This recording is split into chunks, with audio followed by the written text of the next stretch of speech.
Hello commerce graduates, welcome back to the channel guys. और आज हम एचआरएम के ह्यूमन रिसोर्स मैनेजमेंट के वन लाइनर यूनिट 3 को कवर करने वाले हैं। सो कौन कौन से टॉपिक्स होंगे जो हम कवर करेंगे देख लेते हैं। बट उससे पहले अगर आपने चैनल अभी तक सब्सक्राइब नहीं किया है then do subscribe so that आपको जितने भी इंपॉर्टेंट कंटेंट है उसकी अपडेट मिलती रहे। राइट, सो हम स्टार्ट कर रहे हैं आपके टॉपिक्स के साथ जो हमने कवर किए हैं।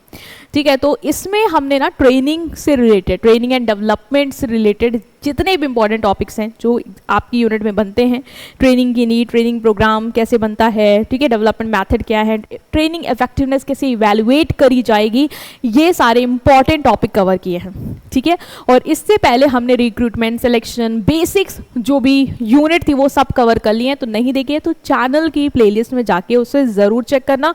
और डिटेल में, क्योंकि ये रिवीजन है, अगर डिटेल में कंटेंट स्टडी करना है तो तुम्हें प्लेलिस्ट में मैराथन की भी लिंक मिल जाएगी, उसको भी तुम देख लेना। ठीक है, स्टार्ट कर रहे हैं रिवीजन के साथ। तो सबसे पहला टॉपिक है तुम्हारा ट्रेनिंग एंड डेवलपमेंट। देखो ट्रेनिंग क्या है, डेवलपमेंट क्या है, क्या अलग है, क्या एक है, देखते हैं। देखो ट्रेनिंग मतलब क्या होता है, एम्प्लॉय की स्किल, याद रखना कीवर्ड यही है कि प्रेजेंट जॉब से रिलेटेड स्किल इंप्रूव करने पे फोकस होता है ट्रेनिंग पे। ठीक है, ट्रेनिंग में हमारा फोकस होता है जो काम वो करेगा उसको अच्छे से कर ले, वो इम्प्रूव करना, वो स्किल को सिखाना, वो क्या है, मेरा ट्रेनिंग है। तो improving employee skill for present job. लेकिन डेवलपमेंट भी क्या प्रेजेंट स्किल पे ही फोकस करता है? नहीं, डेवलपमेंट जो है वो ओवरऑल ग्रोथ पे फोकस करता है, तुम्हारा ओवरऑल डेवलपमेंट पे फोकस करता है। मतलब तुम्हें प्रेजेंट स्किल तो सिखाएगा ही, क्योंकि डेवलपमेंट में ट्रेनिंग इंक्लूड होता है, बट इसकी अपार्ट तुम्हारी पर्सनैलिटी ग्रूम करना, तुम्हें मेंटोरशिप देना, तुम्हें कम्युनिकेशन स्किल बिल्ड करना, तुम्हें आगे के करियर के लिए, बड़ी पोस्ट के लिए तैयार करना, ये सब कुछ तुम्हारा डेवलपमेंट में फोकस करता है। तो ट्रेनिंग तुम्हारी जो करंट जॉब, प्रेजेंट जॉब की एफिशिएंसी है, प्रोडक्टिविटी है, ठीक है, उसको परफॉर्म करने की कैपेसिटी है, उसको इंक्रीज करता है। डेवलपमेंट तुम्हारा ओवरऑल ग्रूमिंग करता है, तो ओवरऑल तुम अच्छे मैनेजर बन पाओ, ओवरऑल अच्छे डिसीजंस ले पाओ, उन सबकी स्किल्स तुम्हें यहाँ पे सिखाई जाती है। तो ट्रेनिंग एंड डेवलपमेंट बेसिकली काम दोनों का यही है कि एम्प्लॉय को सही से ट्रेन करके, ग्रूम करके उसको इतना एफिशिएंट बना देना कि ऑर्गेनाइजेशन के गोल्स जो हैं वो इजीली अचीव हो जाएं। ओके, नेक्स्ट आता है तुम्हारा कि इसकी इंपॉर्टेंस क्या है। ठीक है, अभी ट्रेनिंग एंड डेवलपमेंट हमने देख लिया, ट्रेनिंग इंपॉर्टेंट है यार, स्पेसिफिक जॉब बोल रही, स्पेसिफिक स्किल नहीं होगी तो काम कैसे कर पाएगा, है ना, काम नहीं कर पाएगा सही से तो टास्क कैसे पूरे करेगा, टास्क नहीं पूरे करेगा तो गोल कैसे अचीव होगा, और डेवलपमेंट नहीं होगा, उसको ओवरऑल उसकी पर्सनैलिटी इनहेंस नहीं होंगी, वो आगे के फ्यूचर रोल के लिए नहीं रेडी कर पाएगा अपने आप को, तो वो वहीं फंसा नहीं रह जाएगा, है ना। तो इसलिए बहुत ज़रूरी है।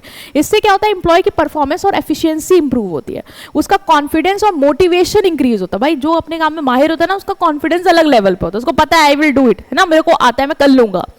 नेक्स्ट इज एम्प्लॉय नई टेक्नोलॉजिकल चेंजेस अडॉप्ट कर पाता है, क्योंकि वो पता है कि ट्रेनिंग मिल जाएगी, नई स्किल सीख लूंगा। ठीक है, तो उसको कोई ऐसा नहीं है कि चेंजेस आ रहे हैं तो वो एक्सेप्ट नहीं करेगा। ठीक है, कोई एरर है, एक्सीडेंट है, वो नहीं होंगे, क्योंकि वो ऑलरेडी वेल ट्रेंड है, उसको काम आता है। ठीक है, ऑर्गेनाइजेशन की क्या होगी, प्रोडक्टिविटी बढ़ेगी, ऑर्गेनाइजेशन तेजी से काम कर पाएगी, उसके गोल्स अचीव हो पाएंगे एफिशिएंटली। ठीक है, तो ये सारी इंपॉर्टेंस है। Next is identifying training and development need. Training और डेवलपमेंट की जरूरत क्या है, नीड क्या है। तो ट्रेनिंग नीड को आइडेंटिफाई करते हैं बाय इवैल्यूएटिंग एम्प्लॉय की परफॉर्मेंस। एम्प्लॉय की परफॉर्मेंस को इवैल्यूएट करो, अगर वो अच्छा कर रहा है तो ठीक है भाई, ट्रेनिंग की जरूरत नहीं है, बट अगर वो वीक है तो ऑफकोर्स हमें ट्रेनिंग देनी पड़ेगी। ठीक है, ऑर्गेनाइजेशन में अगर चेंजेस आते हैं, मान लो कोई नई टेक्नोलॉजी आ गई, तभी ट्रेनिंग देनी पड़ेगी। ठीक है, नई टेक्नोलॉजी से ट्रेनिंग की नीड बढ़ जाएगी। पुअर परफॉर्मेंस, अगर एम्प्लॉय अच्छा परफॉर्म नहीं कर रहा है, इससे भी समझ में आता है कि ट्रेनिंग की जरूरत है। और एम्प्लॉय का फीडबैक भी हेल्प करता है आइडेंटिफाई करने में कि उसको ट्रेनिंग चाहिए या नहीं चाहिए, है ना। एम्प्लॉय अगर बोल रहा है कि उसको नहीं आ रहा है काम, उसको चाहिए ट्रेनिंग, उसको काम सिखाया जाए, तो ऑफकोर्स हमें ट्रेनिंग देनी पड़ेगी। ठीक है, नेक्स्ट इज ट्रेनिंग प्रोग्राम को डिजाइन करना होगा। ठीक है, अब ट्रेनिंग देंगे तो ऐसे रैंडम कुछ भी नहीं, प्रॉपर एक सीक्वेंस डिजाइन करेंगे, किस किस तरीके से ट्रेनिंग देंगे, ऑब्जेक्टिव क्या होगा, किस टाइप की देनी है, व्हाटएवर।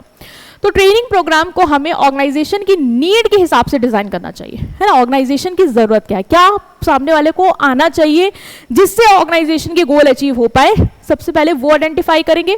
ट्रेनिंग का ऑब्जेक्टिव बिल्कुल क्लियर होना चाहिए कि ट्रेनिंग दे क्यों रहे हैं। ठीक है, पता होगा कि ट्रेनिंग दे रहे हैं जिससे उसकी स्पीड बढ़ जाए, तो हम लास्ट में यही चेक करेंगे ना कि स्पीड बढ़ी या नहीं बढ़ी।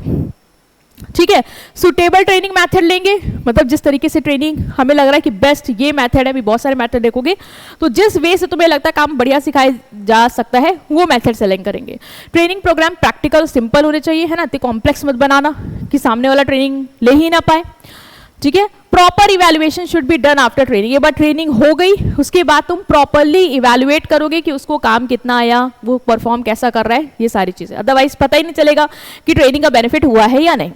नेक्स्ट है कि ट्रेनिंग प्रोग्राम कैसे डिजाइन करते हैं, क्या स्टेप्स हैं। पहला है आइडेंटिफाइंग ट्रेनिंग नीड, सबसे पहले हमें क्या आइडेंटिफाई करना है, ट्रेनिंग की नीड। ठीक है। Training need of employees are identified, जो भी एम्प्लॉयज हैं उनको ट्रेनिंग देनी है नहीं देनी है, उसकी क्या नीड है वो पहले हम समझेंगे।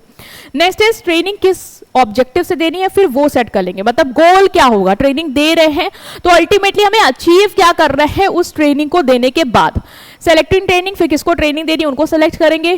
ट्रेनिंग का मैथड सेलेक्ट करेंगे, ठीक है, किस मैथड से देंगे, उसको हम एक सीनियर सुपरवाइजर के अंडर ट्रेनिंग दें, ठीक है, या उसको अलग से मशीनरी पे रियल वर्क इन्वायरमेंट से अलग ले जाके ट्रेनिंग दें, या प्रेजेंटेशन के या वीडियो दिखा के ट्रेनिंग दे दें, मतलब मैथड हम सेलेक्ट करेंगे। Next is preparing training schedule या स्केड्यूल, टाइम एंड ड्यूरेशन, कब कब देनी है, किस समय देनी है, वो सारा डिजाइन कर लेंगे। ट्रेनिंग प्रोग्राम फिर कंडक्ट करेंगे, ऑफ कोर्स इतना सब कुछ हो गया तो अब ट्रेनिंग देंगे, ठीक है, और एक बार ट्रेनिंग दे दी, एम्प्लॉय सीख गया तो इवैल्यूएट भी करेंगे कि क्या ट्रेनिंग इफेक्टिव रही, क्या उसको काम आया या नहीं आया। ठीक है।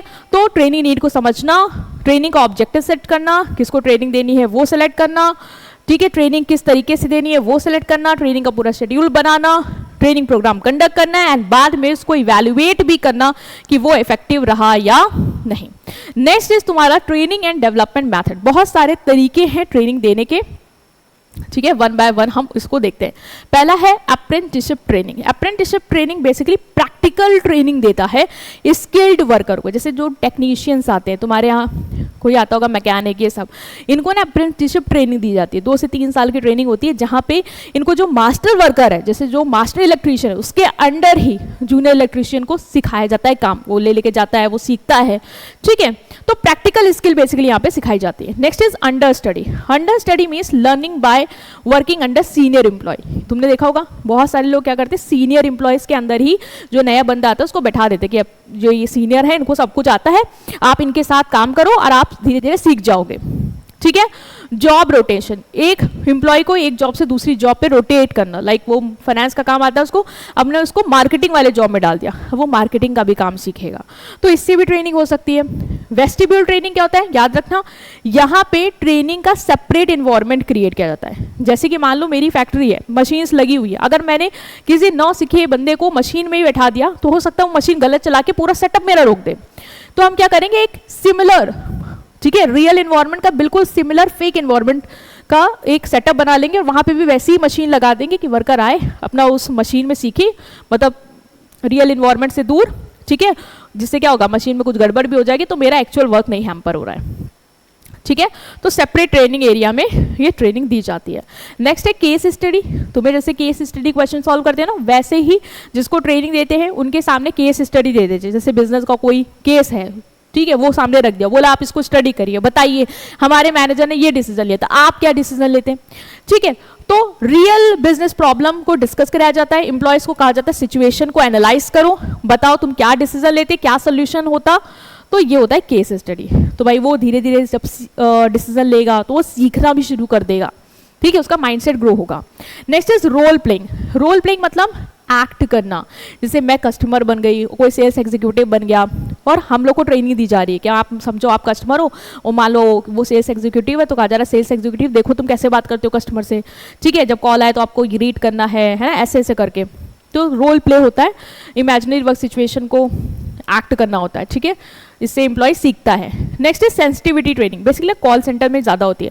जैसे कॉल सेंटर में जो ट्रेनी आते हैं ना, उनको सिखाना होता है कस्टमर से कैसे बात करनी है, तो नकली कोई कस्टमर बना देते हैं, कोई उनका ही फ्रेंड या जो भी ट्रेनी होते हैं उसमें कोई कस्टमर बन जाता है, और जो पर्सन होता है जिसको ट्रेनिंग दी जा रही है वो सेल्स एग्जीक्यूटिव के या कस्टमर केयर सर्वेंट की तरह बात करता है और दिखाया जाता है कि कस्टमर ने मान लो ऐसा क्वेश्चन पूछा, आप क्या जवाब दोगे, है ना, तो फिर धीरे धीरे वो सीख जाता है। Next is sensitivity training.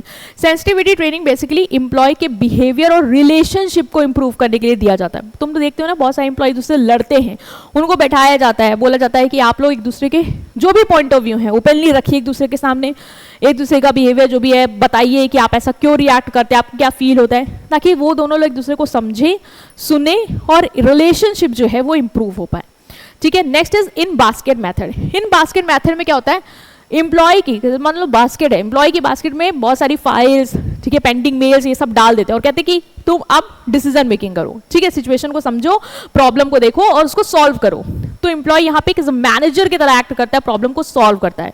Next is management game. Management game basically business games होते हैं, ठीक है, जिससे एम्प्लॉयज को ट्रेनिंग दी जाती है। लाइक मैंने रोल प्ले का ही कोई गेम दे दिया, ठीक है, या मैंने कोई मान लो प्रॉब्लम रख दी सामने और कहा कि तुम बताओ अगर मैनेजर होते तो कैसे डिसीजन लेते, ठीक है, तुम सोचो इस तरीके से। तो ये सभी तरीके के वे हो सकते हैं। कोचिंग क्या है, एम्प्लॉय को एक्सपीरियंस सुपरवाइजर के अंदर ट्रेन करवाना। जैसे कोई वर्कर है, उसको कोई सुपरवाइजर जो उसके ऊपर है, उसको कह दिया कि तुम इसको देखते रहो, ये कैसे काम कर रहा है, और जहाँ भी तुम्हें लगता है गड़बड़ कर रहा है, नया है, तो उसको सिखाओ काम। तो ये होता है कोचिंग, कोचिंग देना। ठीक है, तो ये चीज़ आपको याद रखना है। Next is mentoring. मेंटोरिंग मतलब सीनियर एम्प्लॉय के थ्रू गाइडेंस देना तुम्हें। ठीक है, management development programme. Management development programme improve manager skill and leadership abilities. ऐसे प्रोग्राम्स होते हैं जिसमें तुम्हें मैनेजर बनाने के लिए जो भी स्किल्स है, एबिलिटीज़ हैं जो आनी चाहिए, उसको सिखाया जाता है, उसको इंप्रूव किया जाता है। ठीक है, तो बहुत सारे मैथड्स हैं, तो इन सबको पता होना चाहिए। Next is evaluating training effectiveness. हमने ट्रेनिंग दी, तो ट्रेनिंग इफेक्टिव रही या नहीं, एम्प्लॉय को काम आया नहीं आया, वो इवैल्यूएट करना, मतलब मेजर करना success of training programmes. Training programme successful रहा, कितना रहा, ये चीज मेजर करना। Employee performance check after training. Training के बाद एम्प्लॉय परफॉर्मेंस चेक की जाएगी, फीडबैक लिया जाएगा जिससे पता चलेगा एम्प्लॉय ने कैसा काम किया। ठीक है, effective training improve productivity and performance. अगर ट्रेनिंग बढ़िया से हो गई है तो ऑफ कोर्स उसकी परफॉर्मेंस बेटर हो जाएगी। ठीक है, और ट्रेनिंग प्रोग्राम का जब हम इवैल्यूएशन करते हैं तो ये भी पता चलता है कि वीकनेस क्या है। ठीक है, मान लो कि नहीं आ रहा उसे कोई काम, तो क्या ट्रेनिंग का प्रोग्राम जैसे डेवलप किया, जो मेथड है, क्या उसमें कोई कमी रहेगी कि वो नहीं सीख पाया, तो ये भी हमें पता चल जाएगा। ठीक है, लास्ट है तुम्हारा method of evaluating training effectiveness. किस किस तरीके से हम इवैल्यूएट करेंगे कि ट्रेनिंग इफेक्टिव रही, मतलब प्रभावशाली रही या नहीं रही।